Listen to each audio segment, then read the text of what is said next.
Kodanikuühiskond minu jaoks tähendab seda, et inimesel, kes siia maailma tuleb ja kes Eestis elab, tegelikult on terve hulk erinevaid kohustusi, vastutusi, aga ka sellega kaasnevad mitmed rõõmud.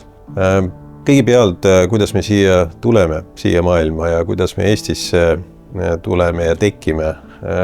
Ja see, kuidas me õpime, kuidas me käitume alates lapsepõlvest, sellest tegelikult formeerub meie iseloom, meie taust ja see on see, kellena me muutume, kui me oleme juba täiskasvanud inimesed.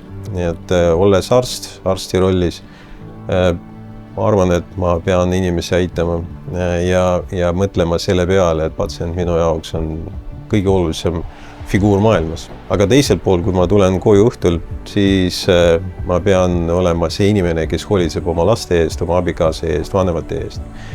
Nii et olles kodanik, ma pean olema selline, kes mõtleb nii töö peale kui ka pere peale, kui ka mõtleb võib-olla tervikuna ka riigi peale, siis kui tekib näiteks kriis riigis, siis kodanikuna pean ma reageerima sellele, olenemata sellest, kas ma võib-olla tahan või mitte, aga see ongi minu kodaniku kohustus.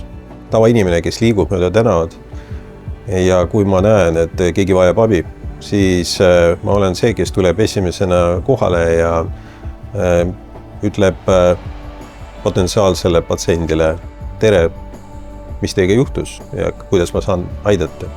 Need on need väiksed sammud, millest koosnevad kodaniku kohustused meie ühiskonnas. Aga need on ka meie rõõmud, sest pärast, kui sa said hakkama sellega, siis sul on väga hea meel, et sa seda tegid. Nii et sa aitasid kedagi.